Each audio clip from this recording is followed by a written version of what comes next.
cursed. Is that all right? Knock yourself out. No worries. Okay, here we go.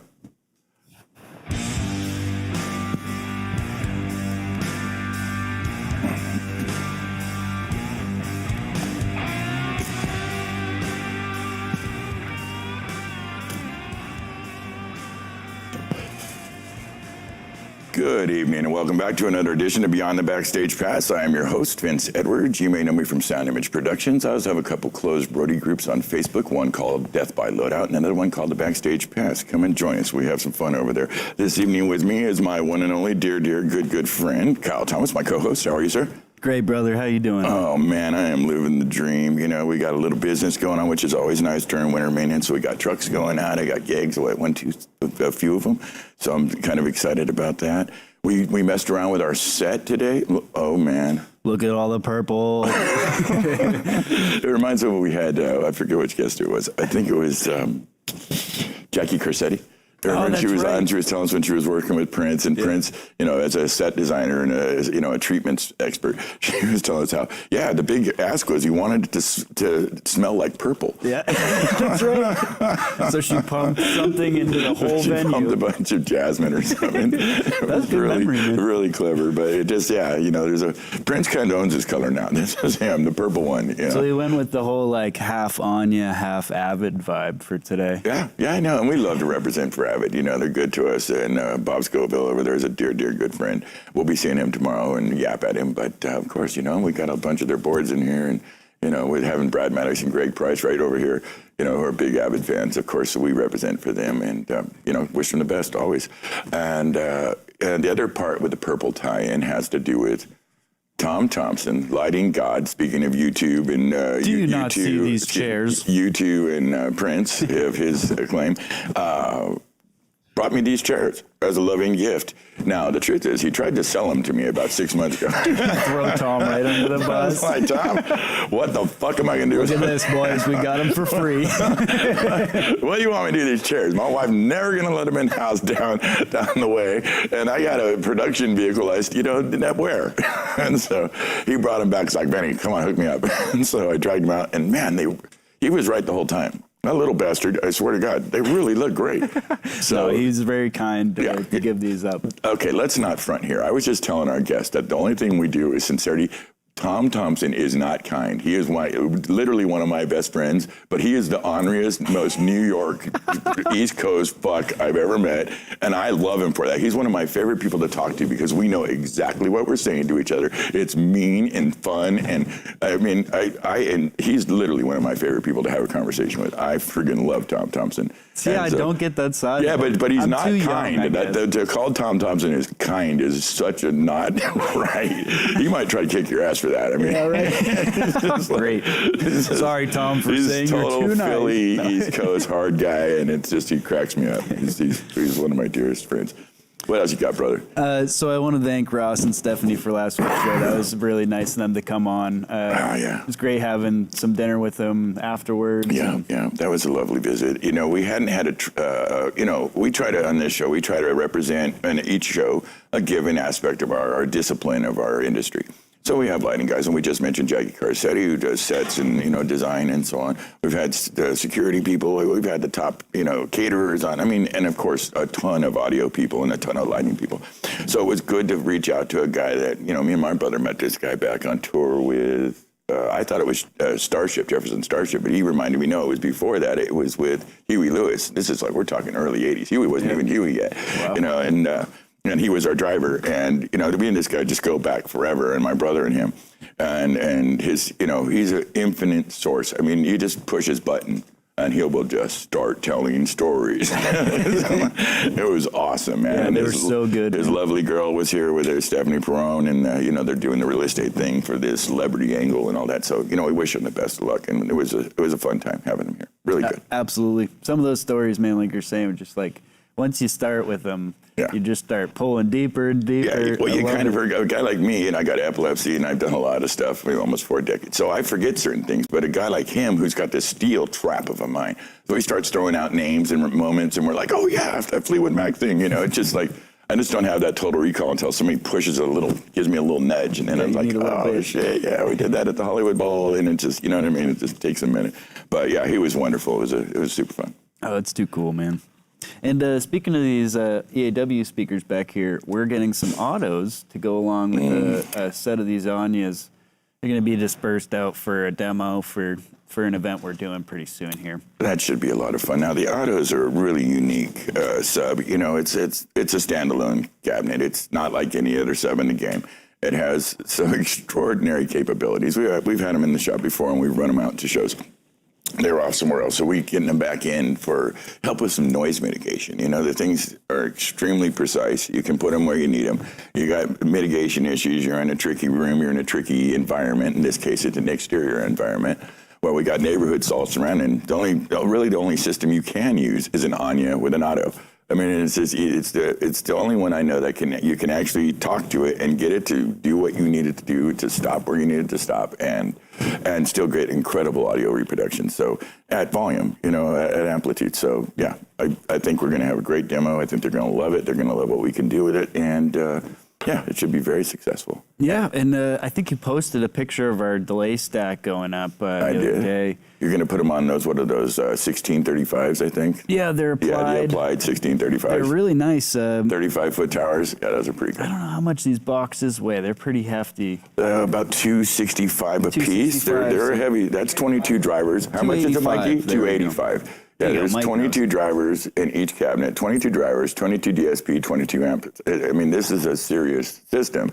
You start stacking those together, you get into weight real quick. Yeah, so with one ton, we figured out maybe 6 would be the safe. Yeah, with the bumper and the wiring. Yep. Yeah, and then a couple networking boxes on top, you know, get all the switching and all the good stuff going. That's a good point. Thank you, Bernie Broderick and Truth and Audio, for giving us our TCM boxes that we're going to implement with this rig. It's a box that they've developed that's kind of simplified all the network connections, where you can mount it on the top of the box, and Bernie's built a bar that'll go in, and you can mount it right on top of the array. It's on a rail, actually, right? It slides right in, locks into place. There's a little cotter pin on the end. Yeah, Bernie's a friggin' genius. I mean, we're lucky. We deal with a lot of clever folks.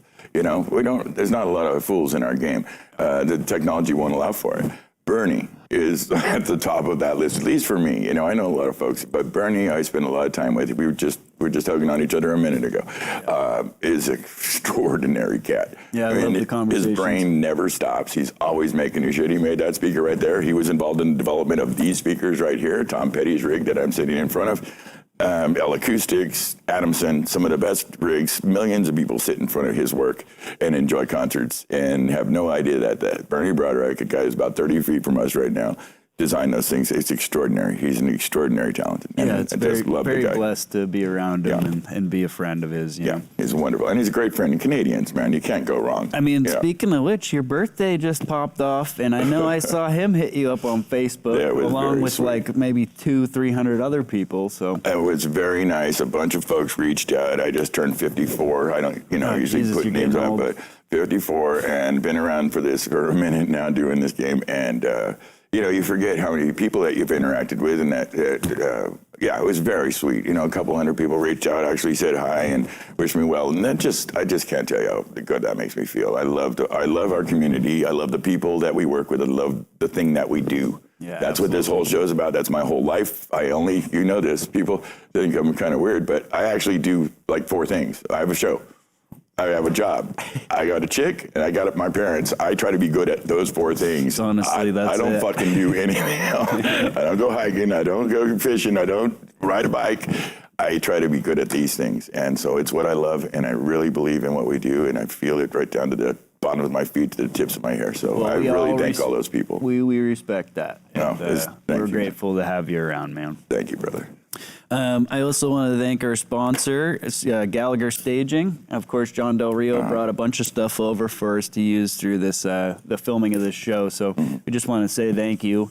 Reach out and say, John, you got to come down and go grab your goodie bag that we have ready for you. We got a big old goodie bag for John. John's been there for so many things, so many incarnations, different things in his life. He's always been the staging guru. He's the big guy that throws the steel, you're in a bar room and somebody jumps off. You want John Del Rio there. John Del Rio. I got punched across the country on tour because of John Del Rio. Some random dude just walked up to me and went, It can, in fact, go the other way. What the fuck was that for? John Del Rio told you. John Del Rio told me I had to punch you on the arm. He told me that he was doing that, and I was like, I don't think he's going to like that.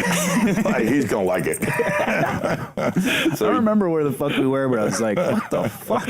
You're right. He called me up, and he said, oh, yeah, they got him today. I think you were like, I don't know, Ohio or something. This was only a couple months ago.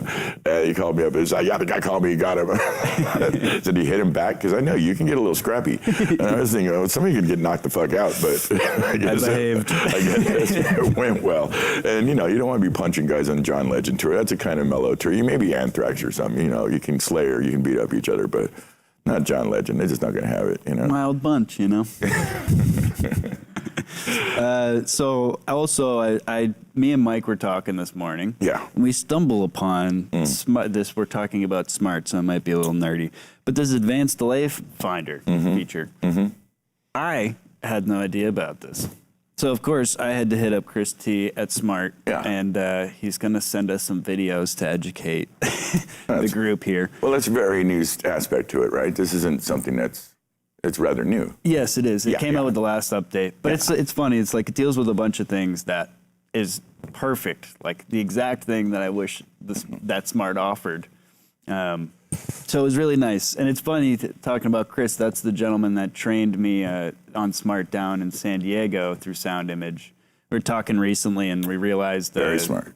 Our connection was his college roommate or something was a kid I grew up with in middle school and high school. Mm-hmm. So small world. Super small world. Yeah. Just talking about it, how small this industry really is when you break it down. But cross your fingers as it relates to Smart. I'm thinking about, I've reached out to Sam, the inventor of Smart. Oh, Sam I am. Yeah. And he's over there. I think he's in the Bronx or Brooklyn. And see if we can get him on the Zoom and, pick his brain and see what he's thinking. He's a crack up. He's a good man. Old school, diehard badass. Did you see the little sprig on the back of my hair just go up? Your alfalfa just went off? It just went off. Yeah, that might be too old of a reference. That's a Little Rascal reference. Do you remember the Little Rascals? Am I getting aged? You're a kid. You don't probably remember the Little. It's okay, Spanky. We're going to be fine. No, sorry. It's not you showing your youth. It's me showing my age, bro. We were just talking about Pooch and Rubble though earlier, and we want to bring up the show. They still have a lot of really great content going off. Oh yeah, and I get a lot from hearing those two talk. So I just want to push their show a little bit. It's a great listen. I agree. They're available on pretty much every medium, but I listen to them through their Spotify podcast form. Yeah, so. yeah. Well, they have the video of it. I like watching the video of it. It's very entertaining and they're fun. Yeah. And, it's a little different than what we do. It's a lot more kind of the ones and zeros of the game, and I respect them for that. And, Signal to Noise has a kind of a similar thing. They do a little biography thing, and then they do a little bit of tutelage kind of mentor thing. And it's fantastic. I mean, what an extraordinary resource for all of us to dig into and check out different points of views and approaches, workflows, so on. But yeah, and so it gives us a little lane for us to kind of do the Dave Letterman, Johnny Carson vibe, so it works out great. But that's a great show, Pooch and Rybold, and I think Tater and him are doing Wrong Into the Snake again as well.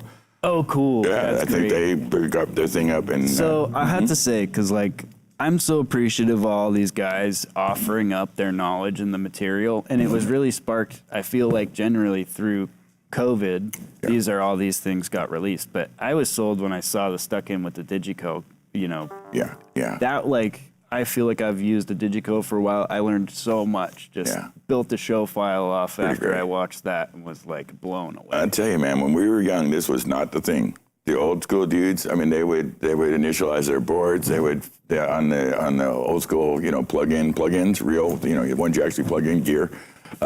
They would set everything back to zero. They did not want you to know their settings. It's really a great thing. And Greg's always been this way. Greg Price, who's really one of the best of what we do, literally.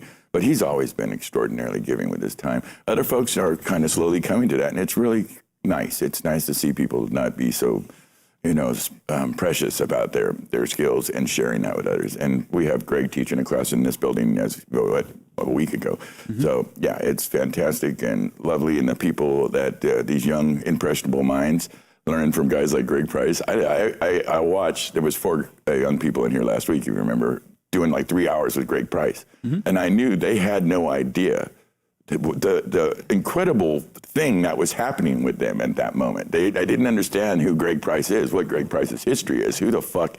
I mean, like really, dude, 43 years of working with the biggest bands in the world, one of the cleanest mixes around, Tool, Van Halen. I mean, the list is so long, Ozzy Osbourne, Black Sabbath, it just, right? Yeah. And you're going to study under this guy. These are 20-year-old kids. They don't know. They don't understand. They don't understand. He did every Rage Against the Machine show they ever did live. You know what I mean? Like, that's an insane resume. And totally. and you know, he's a 70-year-old, and he's young. He's a young 70. You know, he's as spry as any one of us, and certainly way smarter. And it's just fascinating to watch him do his thing, and these kids like just soak it up, you know. And they're going to really come out of the chute a lot different than folks that came from my era, where we learned OJT. We learned it literally moving speakers to wrapping cables, and we started getting allowed to plug stuff in, and you start asking questions. It's a process, you know, over time. And you know, to come right out of the chute with some schooling from Craig Price, man, Jesus Christ. And now I know Bradley's getting in it. Brad Maddox was in on this thing you did here a couple days ago. And I mean, how great is that? It's Brad Maddox. That's Brad Maddox of Rush. Yeah, I mean, I think That's he's crazy. offering a master class too pretty soon. I was talking to him about it today. He was in the shop, you know, we were hung out during lunch, and I told him I had blown up his master class page, and he was like, "Oh, I never even look at that." You know how he is. Yeah. Brad Maddox he's a very understated fellow, but you know, he's a sweetheart. And again, he's right here in the building too, and we were lucky enough to mess around with him, and, you know, work with him and do stuff. But again, these 4 kids, these young people, studying with you, Greg Price, Mikey Brown, and Brad Maddox.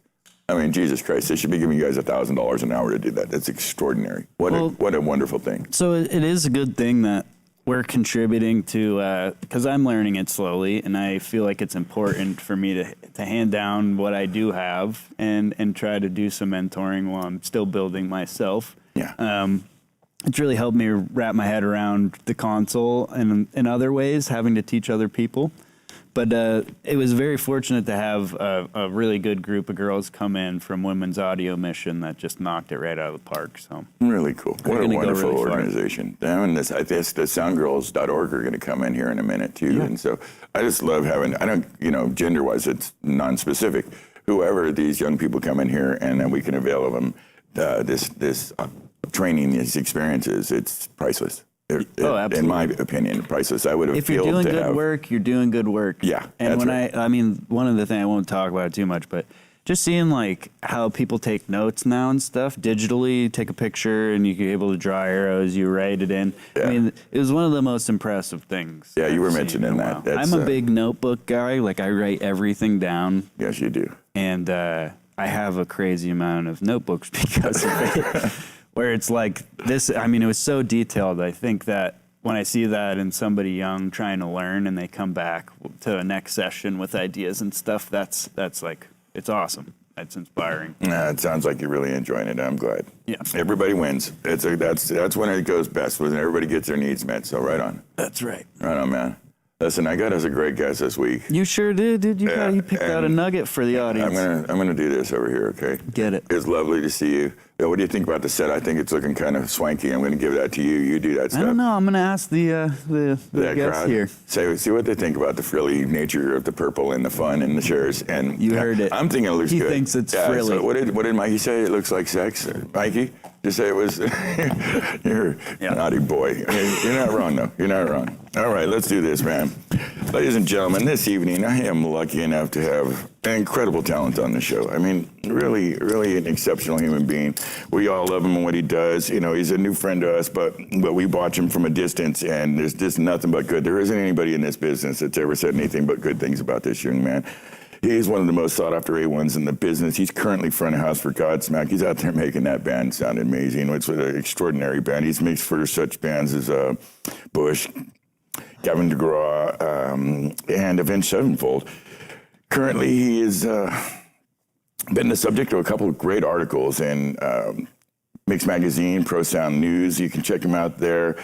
we are fortunate enough to have. We're going to pry his brain, get in there, and see what he's thinking about. It's the one and only Erik Rogers. How are you, sir?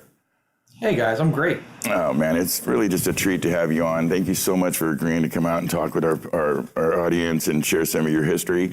We are always curious here in this show about the origin story. You know, you've come a long way. You've done some amazing things. How did you get into audio? How did you get into mixing live sound? I got into mixing live sound by accident, I guess. It's funny. I think it's the same story that a lot of guys have. I was a kid. I was 18. 18 or 19. I was young, and the girl I was dating at the time, her best friend was the ex-wife of the drummer of this local band, and it was just I was interested in music, and I was playing in a handful of really shitty punk bands, and I'm like a really really bad guitar player. I know enough about the guitar to make noise come out of it, but Sure. it's not a pleasant noise. And they're like, well, these guys, they need a roadie. I'm like, what the hell's that? I mean, it was just a guy to unload the truck and get $50 a night and free beer, and I was underage. This was great. Yeah. And after that, it was like, oh, Erik can start doing lights. And it took him, I don't know, 6 months to figure out that I was colorblind. Awesome.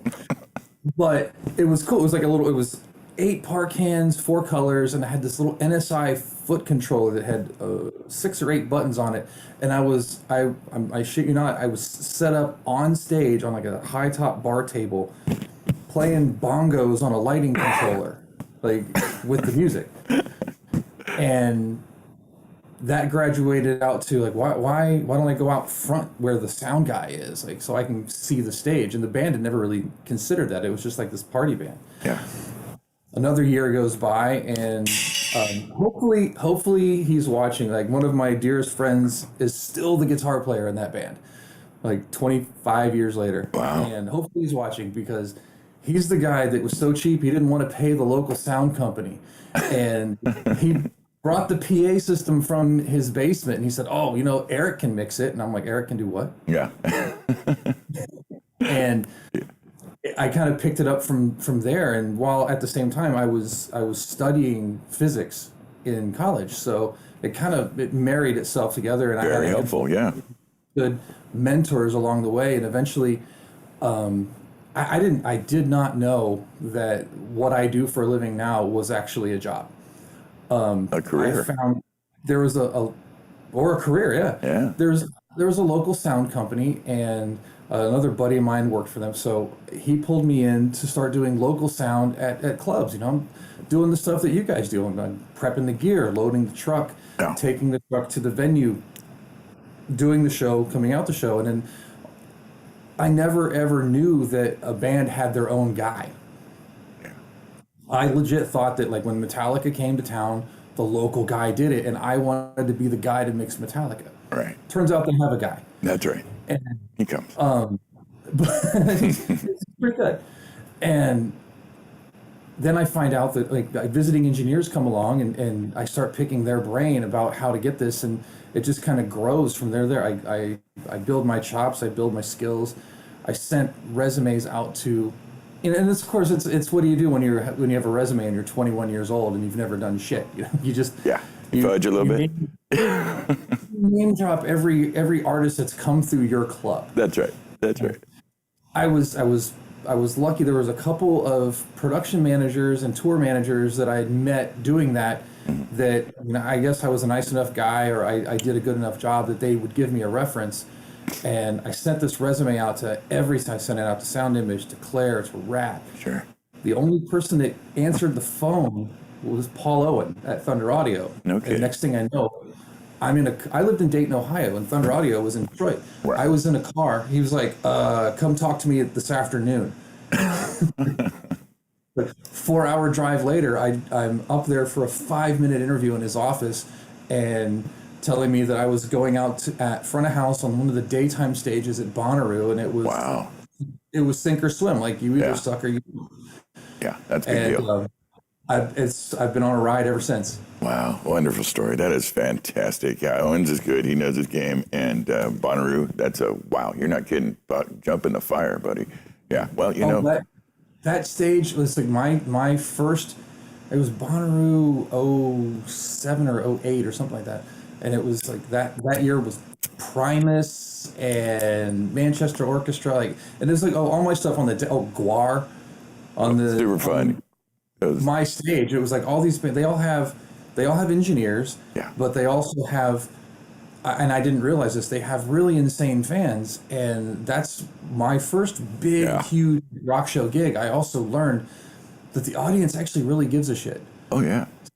If it's bad, they're turned around looking at front of house. If it's good, they're looking at the stage. Yeah.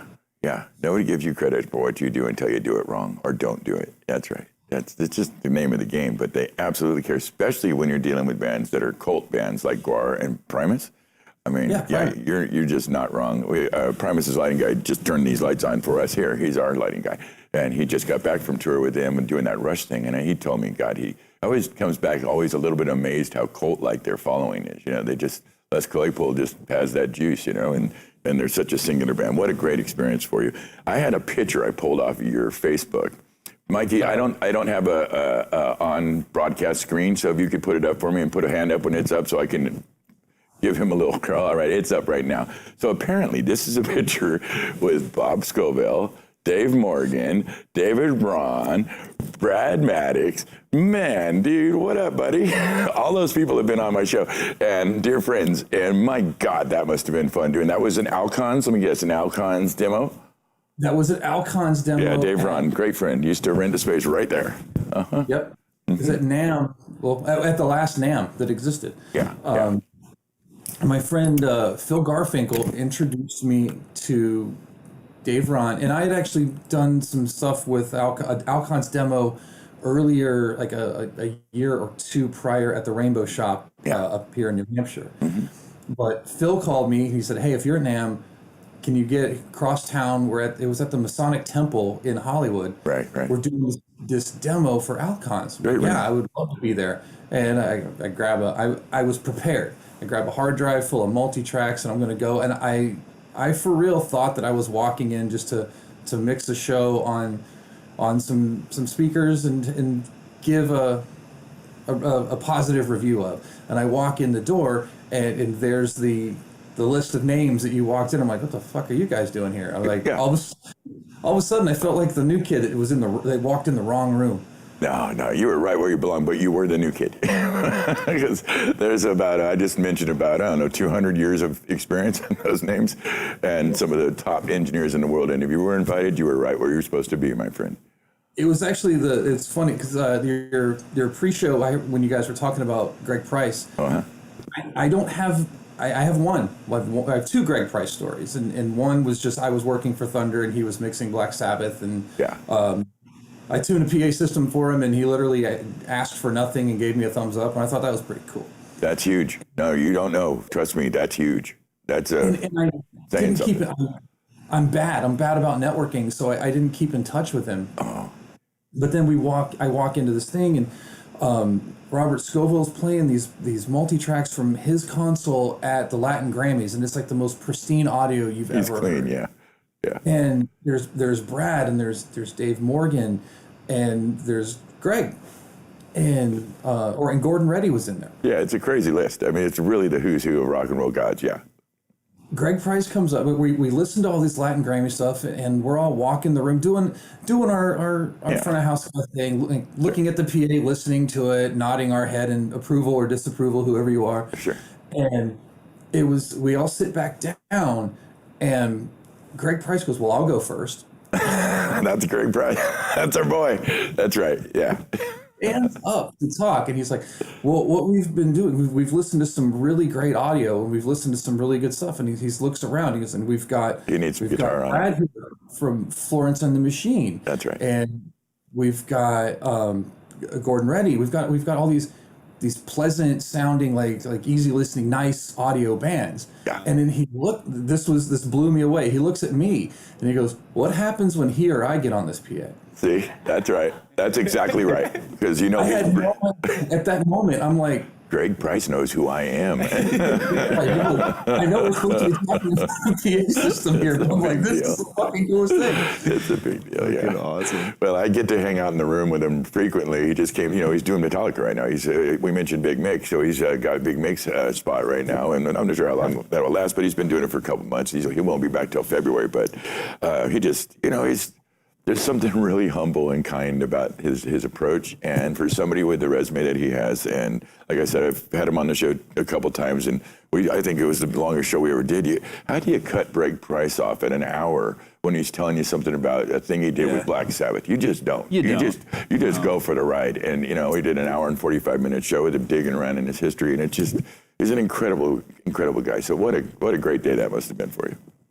Oh, it was fantastic, and I actually reconnected with him at Aftershock earlier this year with Metallica, and it's same thing. Just walk up, and he's very casually sitting behind the desk, and he's like, "Hey, man, how are you?" And it was just he's a saint amongst roadies. Yeah, you're so right. Yeah, he always trips me out. Like you go see him, like the last Black Sabbath show or Ozzy, and you roll up on him, and he's back there at the board in a pink Izod, and it's like it's kind of out of place. But he's got the cleanest, most pristine. When he did Tool, when he took over for Navi and did Tool, oh my God, I've seen Tool and worked with Tool, and oh my God, like just to hear the differences in it, and I always like that too. To kind of we all have our style and the way we approach a band, and to see what he did with Tool was fascinating. Just so pretty, and he is the king of keep it simple, stupid, and just wow, whatever. All right, sorry, we got stuck on Greg Price. He's easy to do that with because he's a pretty fascinating cat, but right on. I'm glad you had those experiences. I'd like to ask you about Hello Productions. I know this is something you and your wife have got up to recently, and I know you're kind of working on the concept and whatever. Tell us about Hello Productions. Okay, she's not my wife. Oh, excuse me. Well, maybe she's watching. Maybe you just changed that. So. I hope for the better. But your significant other, the lady in your life. The lady in my life. So yes. We met on Godsmack. She's the photographer and videographer for Godsmack. Okay. And the world fell apart a couple of springs ago, as you know. I do. And we had this thing where we would play Call of Duty in the middle of the night. And right before that day that we were playing video games, I had watched the Lady Gaga, Rolling Stones, Elton John telethon. Yeah. To raise, and it's funny. It was at the beginning of the pandemic, and I have no idea what they were raising money for, but they probably raised a shitload of money. Oh, they did. Yeah. And I remember seeing the Rolling Stones. I remember seeing Charlie playing air drums on like the easy chair in the living room, and Elton John playing a keyboard underneath the basketball goal in his driveway. Yeah. And it was all artists that we know and respect and love. Absolutely. And it sounded fantastic. But I remember talking to Paris while we were playing Call of Duty, because I was in Florida, she was in Boston. I'm like, hey, did you see that thing? And she goes, what? And I told her about it, and she's like, well, what about it? I'm like, well, we can do this better.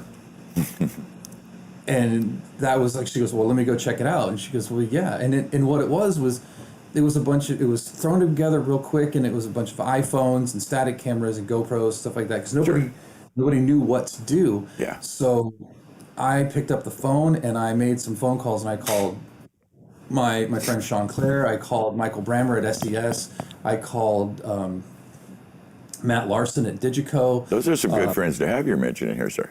I called Ty at Gallagher. Wow. I'm like, hey, I have this idea, and next thing I know, I had a studio full of gear, but I didn't have any bands. So a band that I had mixed, I used to work for Saving Abel back in like 2012, and the singer for Saving Abel lives in Nashville, and I just called Jared. I'm like, hey, I got this idea. And he was trying to start a singer-songwriter career. I'm like, hey, I got this great idea. I'm doing this thing. Do you have a band? And if you do have a band, would you like to come in and play? At the same time, Paris called Zach Myers from Shinedown, and it said the same thing. She's like, hey, Zach, and they're old friends.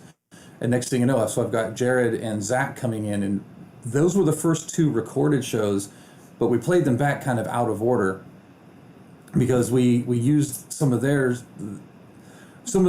coattails to get other bands to come in. Like, hey guys, like look at this thing. Like if these guys are doing it, you should be doing it too. And we helped build some new careers out of Nashville, discover some new names in Nashville, and we were able to film, I think we did a total of 42 shows. Wow. That's In a impressive, pandemic, when man. nobody was doing shows. And we did them all for free, minus the last 4. Our first actual paying client was Armed Forces Entertainment, and I mean, we're not talking about politics, but if you want to make some money, do a show for the government. Oh, well, yeah, I have. I noticed we have something in common with Obama. I've done the presidential thing, the whole background check with the Secret Service and all that, super fun. And you did a couple, 2 inaugurations with him? I did. It was when I was working for Thunder, they had a really good relationship with a company called IEP, which has now been absorbed by PRG. Of course. I love the alphabet soup of our so business. fun. So fun. Yeah. But IEP, they only do corporate audio. And they do high-end corporate audio, and they're a DC-based company. So I did both of the inaugural balls, and they're old friends with Tony from Thunder. So they sent me and some consoles and a bunch of speakers to the DC Convention Center to do the inaugural balls twice. It was really, really cool. Really neat. Really neat. I know they have the main inaugural ball, and then they have 11 insular balls, separate balls. And they kind of, were you in the main inaugural? I was in the main ballroom of the convention center. It wasn't, but the president didn't show up until like 11:30 p.m. So I don't think I was the main one. Yeah, they come and they have a 20-minute tradition. He has to come and dance usually for one song with his wife. Then he goes to the next one, and he goes to the next one. Yeah, it's a real thing. It's a real lap. We had Alicia Keys and Stevie Wonder. I mean, we had some names. Wow, up there. super fun. And then we had I had a mic ready to go just in case. Yeah. And he didn't. He never spoke. But I had a mic ready to go. Yeah, super fun. Yeah, no, I've been there, done that. It's a whole nother level. The government work, you're not wrong. It's certainly not like being front of house for Avenged Sevenfold. Now, I know this was like 2009, so they're kind of new to the game. And what was it like in their career then, and how was it being front of house for those guys? Interestingly, it's I did the same thing for Avenged that I did for Godsmack, where I was the SE, and my friend who was the engineer for the band asked me to fill in, take over, to do the show for him. So when Nigel said take over for Avenged, I had already seen the show, and I knew the show inside and out from like a whole year or so of touring. But that was actually my first real experience, in the big chair at the headline spot of the big rock show. Yeah. And it's a Big Mick thing. My first real show mixing them. Well, we did a test run at Rock on the Range, but we weren't headlining. Motley Crue headlined that day. Then we did another headline show someplace, and then we played 2 nights with Metallica in Mexico City. Fun. And Big shows. I had known the Metallica camp through Thunder, and I'd done some work with, I was one of the many guys that Paul would send out to do Metallica stuff over the years. Mm-hmm. So Big Mick at least knew my name. Sure. And I'm coming out. And I didn't know if he would come out for a sound check or anything like that. I know I was going to hang out for his show. Sure. He didn't. He walks out maybe with 2 songs left of the Avenged show, and it was the baseball stadium. So he comes out like this stage right, and you loop around to get to front of house, and it's this big like double wide barricaded walkway, and he kind of stops right in front of house, and he looks at the PA, he looks at the stage, he looks at me, and just gives me that grin that he's got and a thumbs up. Yeah. And it comes around and comes back.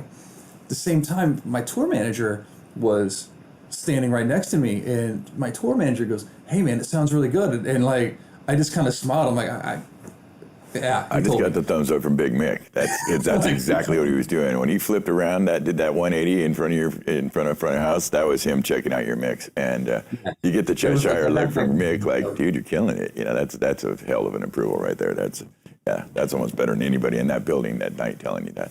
So good for I don't know how to document that on a resume, but Big Mick said I do good. It's fucking Big Mick, man. What are you gonna say? 30 years behind one of the biggest chairs in rock and roll with Metallica is Big Mick. I mean, there's just and he's a one of a kind personality. Have you met Big Mick? I mean, I have not. Oh, Big Mick there's nobody like him. He's a big Santa Claus of a man, and he's one of the best mix engineers in the world. So yeah, that had to be fun for you. I was a little envious to see, I kind of fancy myself a little talk show here, and so I've got fascination with a couple of them, like Johnny Carson or Dave Letterman. But one of them that I noticed you worked with, did a couple things with him for the Larry King Cardiac Foundation. Was working with Larry King. Now I've always enjoyed him. That's the king of softball questions right there, and really a legend in the game. What was it like working on the Larry King Cardiac Foundation? The Larry King Cardiac Foundation, it was one of the coolest, another one of those corporate events that you would do that I did for IEP. Yeah. And it's at the, it's at a hotel in Washington, the Ritz-Carlton in Washington, D.C. Oh, great place. Beautiful. And I remember the first time I did it, the musical performer that night was Aretha Franklin. Oh, Jesus Christ. And she doesn't sound check. It's Rita Franklin, man. She don't have to sound check. She didn't have an engineer. She just walked in, and it was like, but her rider was so specific about what she wanted, where she wanted, and it was just an SM58. Yeah. And all I need, it was a high pass filter. That was it. Simple as that. It was Aretha Franklin, a microphone, and a high pass filter, and I was blown away. Well, the old pros don't need a lot of tricks in the bag. You know what I mean? She brings in the old school skill. That's Aretha Franklin, man. That must have been amazing for you. It was that was amazing for me, but quite honestly, being in a room when you're what you do for a living, you don't really expect to be in a room with dignitaries. Yeah. And let alone when you're in that room with dignitaries, so is the wait staff. So I'm just a waiter with a console at that point. That's right. You're exactly right. We're there to serve. That's right. At the same time, Larry and Sean and everybody who was part of that thing made sure that they went out of their way to not only to shake our hands, thank us for what we're doing, but they made sure that they knew our names. Yeah, Charlie Zaricki's saying IEP Pat Hand, if that means anything. Yep. That was super helpful. No, that's a newer thing. Now, back in the day, that wasn't so much a thing. You mentioned Motley Crue, had a lot of fun with them. You'd kind of hang out with Tommy, or whatever. But now I get this, my kids report this stuff to me all the time. Katy Perry goes out of her way to introduce it. You mentioned Flo and the Machines, Brad's there. I think they're starting to understand, well, first of all, maybe it's a different batch of people. Rock and roll is different than when we came up in the 80s and the part of the 90s where there was a lot of things that talked rock star. Maybe there was a little periodic table stuff going on, if you know what I mean. A lot of stuff. It seems like the younger talent that's coming out, we don't have a lot of these groupie type problems or the periodic table problems so much anymore in the game. It's very businessy. And I think they understand when they got us on their side, we'll do anything for them. And there's always just a little kind politeness, and that goes a long way. And I like seeing that in the new way things are going. And yeah, you're not wrong. It's very cool. I noticed you were out with Avatar. You were out there killing it with Avatar the last year. Was it last year? Yeah, it was last year. I did the last U.S. run with Avatar. Yeah, I haven't really kept up with what they do, but I know they bring it big and loud, and it's a highly sought after tour. How'd you get that gig, buddy? They called me. Yeah, that makes perfect sense. Well, you kind of isn't that how it's supposed to work? Yeah. They got it. You kind of got a name for yourself as the distortion guy. You got to brings a big rock show. So right on, man. That's a very cool thing to be. Like Greg said, to be in that family and the hard rock guys. I mean, I know you've done Gavin DeGraw or McGraw or whatever it is. I know that's not your only your skill set, but very, very cool. I noticed you went out with Gavin Rosedale and his boys with Bush. What was that like? I mean, I'm a big fan of Bush. When they first came out of the barrel, they were a lot of fun. They were really, killing it.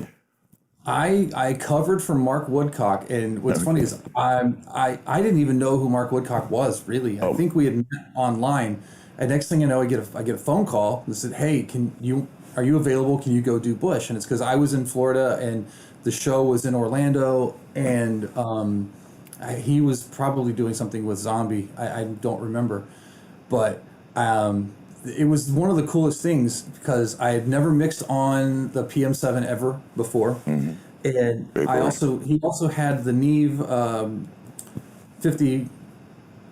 5059, the satellite summing mixer. Very and at the cool. time, I didn't know what it was, and I'm sitting there like, what are all these knobs? I fucking know what this thing does. And Shinedown was the headlining band that night, and Tom Abraham was front of house for Shinedown at the time. And I knew that he had the. Actually, no, I didn't. I called another friend, and I was like, "Do you know anybody on site that has a Rivage?" And he's like, "Yeah, call Tom Abraham. Here's his number." And next thing you know, Tom came out to give me a guided tour of this desk. Yeah. And I hadn't met the band yet. We set the stage. I did a line check. I'm ready to go, and I get a call on the radio from the tour manager. Says Gavin wants to meet you. Cool. I kind of want to meet him too before the show. Yeah. And I go back to the bus, and I meet Gavin, and he shakes my hand, and it's nice to meet me. He's like, "Just like the record, please." And that was all he said, and then he walked away.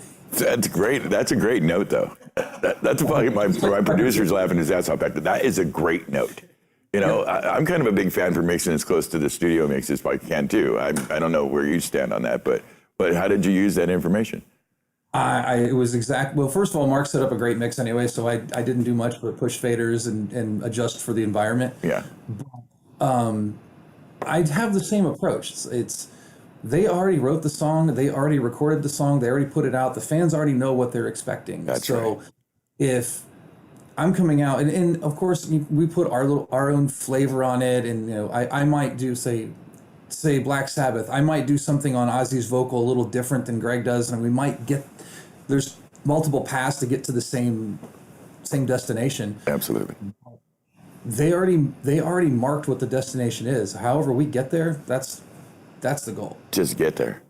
Yeah, it's a respect for the artist and the audience. You know, I always think that when we're working for the artist, but our other client is the audience, and to give them the best show as possible as you can, and clean it up and get it out there in a way that is recognizable and not too far off. I know as a fan, I haven't been one for a long time, but in the mix out there, when I go see a band like Tool or Perfect Circle, somebody I really enjoy, I take my wife to, I really want the band to kind of come in clean and straight and not have a bunch of tricks in the bag. And it's very, I think it's probably the best approach, but certainly not the only approach.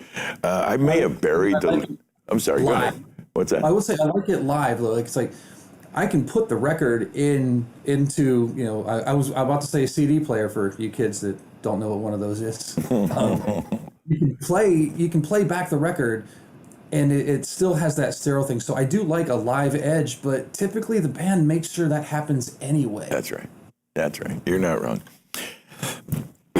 Again, I may have buried the lead a little bit, but you have so much interesting stuff you've been up to, and I just wanted to dig around at it and share some of those things. But let me ask you about, mixing front of house for Godsmack. Now, I find this to be a very interesting band. I know this band from way back in the Woodstock thing, and I'm always fascinated with what Sully does with his percussion thing. I mean, I'm not sure if it's still part of his show, but they're an extraordinary band. What's it like being out there? We call this in our circle here, but that's Republican rock, because the audience is so specific. It's kind of like Ted Nugent's audience, and it's such a unique thing. And so, but as a band that brings the rock and roll, brings it hard, is a seriously professional bunch of badasses. What's it like working with Godsmack out front? Well, the first thing is it was another Avenged thing where I was the SE, and then Scotty had a medical emergency, so I ended up taking over for Godsmack for quite a while. Yeah. So it was actually a blessing to be able to take care of, to help out a friend, but at the same time, then all of a sudden here I am in the driver's seat of this awesome band that I knew growing up. Yeah. And it's just straightforward rock and roll. There's no tricks. Yeah, they bring it for real. There's no tricks. There's no extra band in a MacBook behind the stage. It's just them, and it's all of them. Yeah. No, I love what he does. This thing with the percussion. It's such when he brings it out in kind of mid-set, and it's such a kick in the pants, man. It really just takes the whole thing up a notch, and yeah, a lot of fun. I'm not sure if he's still doing that, but my God, great live band. It's the best 9 minutes of the night. Yeah. And it sets the tone. It's maybe halfway through the show, 3/4 way through the show, and if they're on, then it was a great show. Now they could do everything else right, and there was like a something that we didn't even notice in the drum solo, and that will change the tone for the whole night. So that's like the most important thing, really. Well, I believe it. No, it's certainly an integral part of that show. You know, when I've seen it multiple times, just wow. I mean, really a wow experience. Just really a strong band, great band to be out front of. I got to hats off to you on getting that one. I noticed that you had a dear friend of the show, and just somebody we just respect, kind of in the Greg Price level, that you had as a reference on your information was Toby Francis.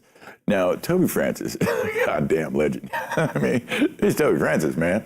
His brother's the bass player for the new incarnate of, ZZ Top. I mean, it's like, wow. What's up with you and Toby Francis? I met Toby maybe a year or so ago, and it was one of those situations. Like I said, I'm bad at networking, and I had a double shot of courage, and I picked up the phone, and I was like, "Hey, I want to get to know you. I would like to network with you." He is a very kind man. He is very open to these type of moments. How did he receive that? It was just some kid, like here I am, just some guy, some schmuck. I was like, "Hey man, will you be my friend, please?" And it is Toby Francis. I get how you did that. It totally makes sense to me. Yeah, if that's what do you have to lose? If Toby Francis says no, like I never had it anyway. If he says yes, then I have somebody to bounce ideas off of, and more importantly, I have more somebody to receive ideas from. So if you circle back to the Bush thing and the Neve outboard analog summing mixer, I didn't know what it was. I didn't touch it. And a couple of years later, now I know Toby, and I know Toby is he's way neck deep. This neck deep into all things Neve. That's correct. He's a big fan. His whole front end is transformers and analog love. So That's right. When I put together the rig for Avatar on the last run, it was an SD12, and there was actually a lot more analog stuff, but the budget came down, and it ended up being an SD12, and I wanted that 5059, and he was very gracious. He's like, just do it, tell me what you think about it, and it was I called him afterwards, like it was a life changer. Right? Isn't it amazing? Yeah. Yeah, and you talk about a guy that's really got it under control. I mean, he's just extraordinary. Toby Francis is the guy that gives Pooch the Kiss job. You know what I mean? It's like that. Right. He's advanced careers in his largesse, let's say. He is an extraordinary cat. He seems like he's one of the guys that's got it figured out. And just an extraordinary guy. I think you need to work on your networking, but it sounds to me like you're well on your way. That was a very correct move to reach out to Toby or Bob Scoville or any of these old pros. They're actually at a point in their career they want to share with you. They want to share with the rest of the folks, and especially guys like yourself who are really, proving out to be the next generation and the guys that are going to take over for guys like them. So you do that. You feel free to do that. Thank you. Jim Yakubowski, if I could recommend it, anybody that is extraordinary mix engineer and the sweetest guy ever. We call him the Yak. He is the sweetest, greatest guy. If you don't know who Jim Yakubowski is, look into it. He is a legend in the game and really free and easy with his information and his knowledge. He's 40 years in the business and just one of the top engineers. Apocalypta. Now, what was that like? Now, I noticed you don't just do front of house. There's times when you'll take on the tour manager position and or production manager. What's it like doing that? And do you have a preference? Well, my preference is to do audio only. I only do the job with a slash in it because that's kind of where the industry went. Yeah. And that's what's interesting about that is that one of the impetus for me networking and reaching out to people is I want to take that next step. I just mix bands. That's what my forte is, and I happen to be able to book a hotel room and keep shit running on time. So yeah, that's a good skill to have. Tour managing. Yes, sir. But for Apocalyptica, I was with them for a long time, and it was another one of those. A friend of mine called me and said, "Hey, I can't do this gig. Would you like to do the gig?" And I'm like, yeah, "Who is it?" Next thing I know, it's 3 cellos and a drum kit, all distorted, big metal show. Yeah. Yeah, this is interesting. This is really cool, and absolutely.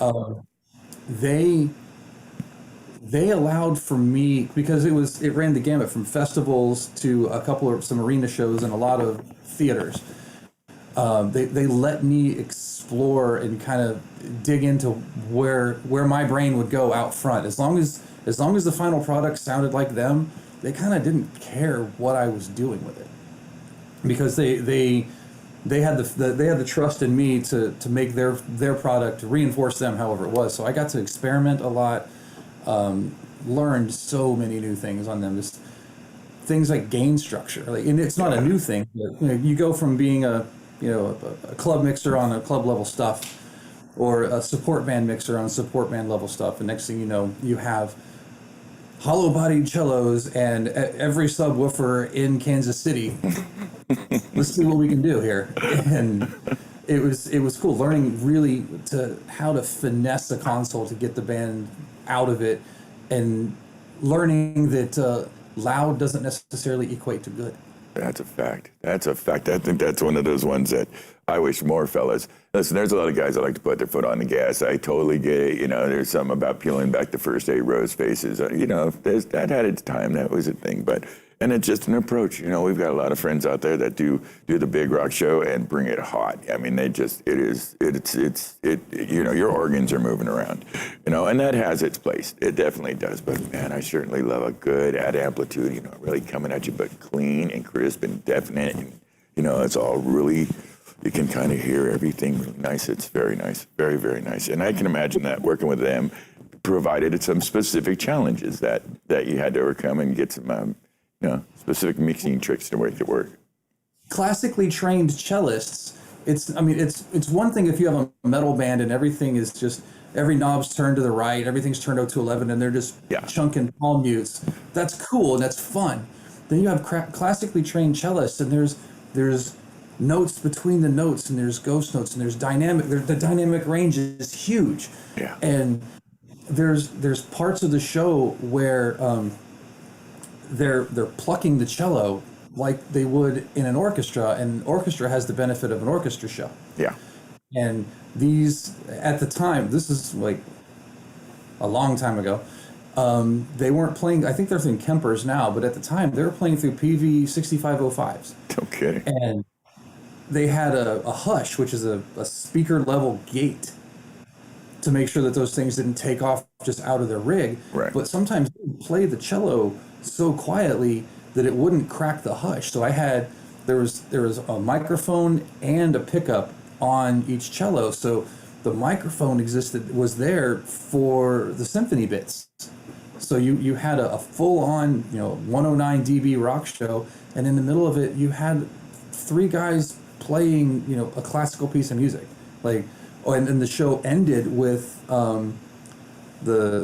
it's a classical piece by Edvard Grieg called Hall of the Mountain King. I'm sure everybody knows it if you've watched more than one Looney Tunes cartoon. Mm-hmm. And it starts off with just one guy, as soft as you can possibly imagine, plucking a cello to make that kind of creepy noise. Yeah. And then it crescendos into, and all the amps are off, so it's just a microphone, but you've got a rock show crowd, and by the end of the show they're in their 3rd or 4th big gulp, so they're not being quiet. Yeah, right. Sounds like quite an experience. It was great. Yeah, sounds like a lot of fun. We're nearing the end of the ride, and I had a couple questions I want to ask you. And this one's a tricky one, but in your history, you've done this for about, I'd say 15 solid years, give or take, really in the mix with the thing. You have any favorite moment, a favorite memory? It's a tricky question, but if you think about it for a second, is there one moment that stood out to you in your career so far in the big world of live audio touring, national, international touring? One moment that just stood out. I have a couple. One has nothing to do with audio. I am. Doesn't have to. I'm a pretty big Chicago Cubs fan, and when I was out with Dustin Lynch, there was 4 or 5. There was like 10 stadium shows a year in and around all the sheds and the arenas, and we happened to do Wrigley Field. Yeah. And I stepped foot on Wrigley Field, and I have a photo of me with my hand on the ivy of the outfield wall. Hollowed ground. Yeah, I can imagine you were drooling, weren't you? Wow, this is so fucking cool. Yeah. It's one of the few stadiums that's, the old school stadium. That sucker, that's some stuff. Wow. I'm not a sports guy, but I actually can get with that. I can feel that. I understand they're one of the classic teams. That's a classic venue. Really hard to make sound good, by the way. But it's a tough room, as they say. But man, as baseball teams and baseball venues go, that is one of the legendary spots in the nation. I could see how that would have touched you. Yeah, no two ways about that. We were talking about young people a minute ago. A little while ago, and I wanted to know if a lot of people want to get to where you are and how they do it, and it's not a straight line. It's not a not very exacting route. Do you have any advice for the youngsters coming up in the business? Any wisdom that you might want to impart to these people? Don't be afraid to ask questions. Hell, I'm 44, and I just learned less than a year ago how to ask questions. So. Don't be afraid to ask questions. Don't be and not everything is about the console. There's so much that we do out here that's mathematical or scientific that has nothing to do with the console. There's also a lot of psychology involved. So just be a good hang and want to know more. You want to know about what we're doing and not just do it. So if you got your eyes and I made this kind of mistake or young person move a long time ago where I just thought it was all about being behind the console, and like I chased that and I got knocked down a few times. But before you get to front of house, you've got to go through all these different processes and really enjoy the process because you're learning as you go. Couldn't agree with you more. That is excellent advice. Excellent advice. And we've got a lot of young folks coming up to the game, come in alternative ways. Some have taken the schooling and so on. So I'm really interested to see the direction of things going. Hopefully some of us old fellows will be around in the mix to kind of help guide. And it should be super fun. And I think the future is bright. Let me ask you, what do you think the immediate future for live shows is with the nature of what's going on in the world? And it kind of, the crystal ball is a little hazy, I get that, but you have your fingers on the pulse. You're a man of the world. What do you think is going on out there? I think my honest opinion of what's going on out there is it's going to happen within whatever happens within the budget and the expectations of the artist. So you're going to have like superstar level artists like say Garth Brooks, and if a Garth show cancels, it cancels for a reason, and he's going to honor that ticket 2, 3, 4, however months or years from now. Sure. But you also have other bands that maybe they can't afford to not play, so they're going to go play. Yeah. Because not everybody has that legendary status and those empty pocketbooks or bottomless pockets and mailbox money coming in. Some guys have to go out there and really earn a living. That's right. So I think that's what's going to be. I think they're going to do it as they can, and we're going to do it as responsibly and as safely as possible. But who knows? Well, you're not wrong. I've noticed some of the tours, we send out tours here, and some of the mechanisms and the practices that we put into place to keep the crew safe and keep things going is pretty strong. I'm not sure exactly how it's going to play out in the future, but I'll tell you, we're certainly booking the work. So hopefully all these things will get sorted out and we'll all keep real busy. I can't tell you what a treat it's been for you to come on. You're a wonderful guy. We appreciate you coming and sharing your experiences with us. It really has been fun, man. And we hope that sometime in the near future we'll all get together and, hang out, do some kind of thing. But until then, take good care of yourself. And thank you for coming on our show. Thank you, guys. All right, pal. Have a good night. What a nice guy. What a treat, man. Jesus. Super cool Good guy. fucking stories. Yeah. I mean, think about how far he's come. He's 15 years in the game. That's just a little longer than you, and he has really worked his way through the playbook of how to kind of it's a stair-step process, and he's really done some amazing things. I really like I said, I've been watching his career from a distance for a minute, and it's so great he reached out, and so I was really glad to get him on the show. Listen, guys, this is how we do it. We reach out to our friends and people that we admire, and we ask them to come on the show. Coming up in the future, we've got people like Josh Hagar and Paul David Hagar. That's the the guitarist for Devo and his brother, who's one of the best audio engineers in the world. Talk about proud parents. The Hagar parents must love these kids because they're two highly accomplished guys. We're going to have the Hagar brothers on and talk Devo and talk rock and roll engineering and this just the history of music. We've got a bunch of people coming up in the future, and we appreciate you coming. We know there's a million places you can hang out, other things you could do. So thanks for coming and sharing an hour with us. We do this every Thursday at 7 p.m. Pacific Standard Time. We will do it again next week, and until then, behave, be well, and take good care of yourselves. Good night.